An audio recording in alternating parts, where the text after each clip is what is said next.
Hi ಎಲ್ಲರೂ ಹೇಗಿದ್ದೀರಾ? ಎಲ್ಲರೂ ಚೆನ್ನಾಗಿದ್ದೀರಾ ಅಂತ ನಾನು ಅನ್ಕೊತೀನಿ. ಇವತ್ತೇನು ವಿಶೇಷ ವಿಡಿಯೋ ಮಾಡೋಕ್ಕೆ ಅಂದರೆ ಬನ್ನಿ ಹೇಳ್ತೀನಿ. ಅದಕ್ಕಿಂತ ಮುಂಚೆ ಯಾರೆಲ್ಲ ನನ್ನ ಚಾನಲ್‌ನ ಸಬ್ಸ್ಕ್ರೈಬ್ ಮಾಡಿಲ್ಲ ದಯವಿಟ್ಟು ಸಬ್ಸ್ಕ್ರೈಬ್ ಮಾಡಿ, ಶೇರ್ ಮಾಡಿ, ಹಾಗೆ ಬೆಲ್ ಐಕಾನ್ ಕ್ಲಿಕ್ ಮಾಡಿ. ಏನಿವತ್ತು ಮಾಡ್ತಾಯಿದ್ದೀನಿ ಅಂತ ನೋಡ್ತಾ ಇದ್ದೀರಾ? ಹೌದು, ನಾನು ಅಕ್ಕಿ ಅವರೆಕಾಳು ಉಪ್ಪಿಟ್ಟು ಮಾಡಿದ್ದೆ ತರಕಾರಿ ಹಾಕಿ. ನೀವು ಒಂದ್ಸಲ ಟ್ರೈ ಮಾಡಿ, ಚೆನ್ನಾಗಿರುತ್ತೆ. ನಾನು ಸೋನಮ್ ರೈಸ್ ತೊಗೊಂಡಿದ್ದೆ. ಸೊ ಅದನ್ನು ಹೇಗೆ ಅಂದರೆ ಫಸ್ಟು ಹುರ್ಕೊಂಡು ಆಮೇಲೆ ಮಿಕ್ಸಿಯಲ್ಲಿ ತರಿಯಾಗಿ ಹೊಡ್ಕೊಳ್ಳಿ. ಓಕೆ, ಅದಾದಮೇಲೆ ನಾನು ಬಿಸಿನೀರು ಕೂಡ ಕಾಯಕ್ಕೆ ಇಟ್ಕೊಂಡಿದ್ದೆ ಮೊದಲೇ. ಕುಕ್ಕರಲ್ಲಿ ಮಾಡ್ತಾಯಿದ್ದೀನಿ. ಬನ್ನಿ ಹೇಗೆ ಮಾಡೋದು ಅಂತ ಅಂದರೆ ಫಸ್ಟು ನಾನೆಲ್ಲ ರೆಡಿ ಮಾಡಿ ಇಟ್ಕೊಂಡಿದ್ದೀನಿ. ನೀವೇ ನೋಡ್ತಾ ಇರ್ಬೋದು ನಾನು ಏನೇನೆಲ್ಲ ತೊಗೊಂಡಿದ್ದೀನಿ ಅಂತ ಹೇಳಿಬಿಟ್ಟು. ಓಕೆ, ಕುಕ್ಕರಿಗೆ ನಾನು ಕಡಲೆಬೇಳೆ, ಜೀರಿಗೆ, ಸಾಸಿವೆ ಹಾಕ್ಕೊಂಡು ನಾರ್ಮಲಾಗಿ ಫ್ರೈ ಮಾಡ್ಕೊತಾ ಇದ್ದೀನಿ. ನೀವೇ ನೋಡಿ, ನಿಮಗೆ ಗೊತ್ತಿರುತ್ತಲ್ವ ಯಾವ ಥರ ಫ್ರೈ ಮಾಡ್ಕೋಬೇಕು ಅಂತ ಹೇಳ್ಬಿಟ್ಟು ಆ ಹದವಾಗಿ ಫ್ರೈ ಮಾಡ್ಕೊಳ್ಳಿ.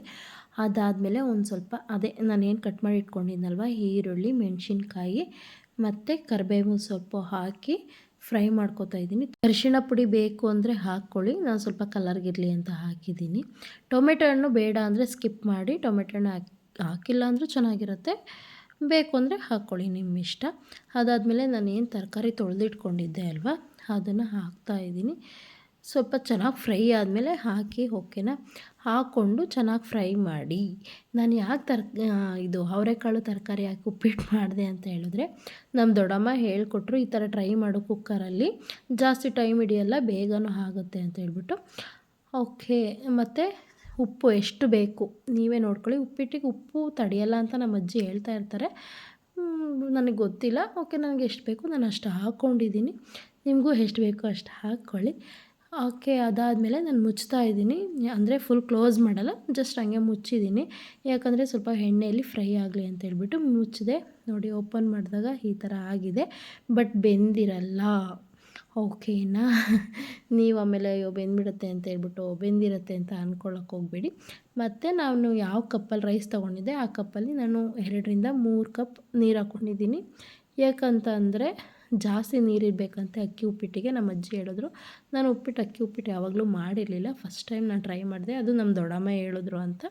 ಚೆನ್ನಾಗಿ ಬರುತ್ತೋ ಇಲ್ವೋ ಅಂತ ಅಂದ್ಕೊಂಡಿದ್ದೆ, ಸಖತ್ತಾಗಿ ಬಂದಿತ್ತು. ಮತ್ತು ನೀರೆಲ್ಲ ಕುದ್ದು ಆದಮೇಲೆ ನೋಡಿ ಟೇಸ್ಟು ಉಪ್ಪು ಸರಿಯಾಗಿದೆಯಾ ಏನು ಅಂತ ಹೇಳಿಬಿಟ್ಟು ಅದಾದಮೇಲೆ ನಾನು ಕ್ಲೋಸ್ ಮಾಡಿ, ನಾನು 1 ವಿಷಲ್ ಹಾಕ್ಸಿಲ್ಲ, ಅದಕ್ಕಿಂತ ಮುಂಚೆನೇ ತೆಗ್ದಿದ್ದೀನಿ. ಯಾಕಂದರೆ 1 ವಿಷಲ್ ಆದರೆ ಮೋಸ್ಟ್ಲಿ ತುಂಬ ಬೆಂದಿರುತ್ತೆ ಅನ್ಕೋತೀನಿ ತರಕಾರಿ. ಸೊ ನಾನು ಅಷ್ಟೊಂದೆಲ್ಲ ಬೇಯಿಸ್ಕೊಂಡಿಲ್ಲ, ಯಾಕಂದರೆ ರೈಸಲ್ಲಿ ಸ್ವಲ್ಪ ಬೇಯಲಿ ಅಂತ ಹೇಳ್ಬಿಟ್ಟು ಹಾಗೆ ಬಿಟ್ಟಿದ್ದೀನಿ. ಅದಾದಮೇಲೆ ತೆಗೆದು ನೋಡಿದೆ ಬೆಂದಿದೆಯಾ ಇಲ್ವಾ ಅಂತ. ನೀವು ಚೆಕ್ ಮಾಡಬೇಕು ಅಂದರೆ ಚೆಕ್ ಮಾಡ್ಕೊಳ್ಳಿ, ನೋ ಪ್ರಾಬ್ಲಮ್. ನೋಡಿದೆ ಬೆಂದಿತ್ತು. ಓಕೆ ಅಂತ ಹೇಳ್ಬಿಟ್ಟು ನಾನು ಏನು ತರಿಯಾಗಿ ರುಬ್ಬಿಟ್ಕೊಂಡಿದ್ವಲ್ಲ ಆ ಅಕ್ಕಿನ ಹಾಕ್ತಾಯಿದ್ದೀನಿ.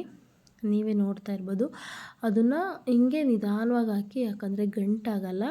ಫಾಸ್ಟಾಗಿ ಒಂದೇ ಸಲ ಎಲ್ಲ ಸುರಿದ್ಬಿಟ್ರೆ ಗಂಟಾಗುತ್ತೆ, ಆಮೇಲೆ ರೈಸು ಚೆನ್ನಾಗಿ ಬರಲ್ಲ. ಸೊ ಹಿಂಗೆ ನಿಧಾನವಾಗಿ ಹಾಕ್ಕೊಂಡು ತಿರುಗಿಸ್ಕೊಂಡು ಮಾಡಿ. ನೀವೇ ನೋಡ್ತಾ ಇರ್ಬೋದು ಯಾವ ಹದಕ್ಕೆ ಬಂದಿದೆ ಅಂತ ಹೇಳ್ಬಿಟ್ಟು. ಓಕೆ, ಅದಾದಮೇಲೆ ನಾನು ಮತ್ತೆ ಕುಕ್ಕರ್ನ ಕ್ಲೋಸ್ ಮಾಡಿದ್ದೀನಿ. ಕೊತ್ತಂಬರಿ ಸೊಪ್ಪು ಹಾಕ್ಕೊಂಡು ಮತ್ತೆ ಕುಕ್ಕರ್ನ ಕ್ಲೋಸ್ ಮಾಡಿದೆ. ಯಾಕಂತಂದರೆ ಅದು ಸ್ವಲ್ಪ ಅರಳಬೇಕಲ್ವ, ಸೊ ಅದಕ್ಕೆ ಕ್ಲೋಸ್ ಮಾಡಿದೆ. ಮತ್ತು ಓಪನ್ ಮಾಡಿ ನೋಡಿದಾಗ ಹೀಗಾಗಿತ್ತು, ಚೆನ್ನಾಗಿತ್ತು, ಸೂಪರಾಗಿತ್ತು. ನನಗಂತೂ ಇಷ್ಟ ಆಯಿತು. ಏನಾದರೂ ನೀವು ಅಕ್ಕಿ ಉಪ್ಪಿಟ್ಟು ಮಾಡಬೇಕು, ರವೆ ಇಲ್ಲ ಅನ್ನೋ ಟೈಮಲ್ಲಿ ಮಾಡಿ, ಚೆನ್ನಾಗಿರುತ್ತೆ, ಸಖತ್ತಾಗಿರುತ್ತೆ. Thank you so much. Bye friends, ಒಂದು ಸಲ ಟ್ರೈ ಮಾಡಿ.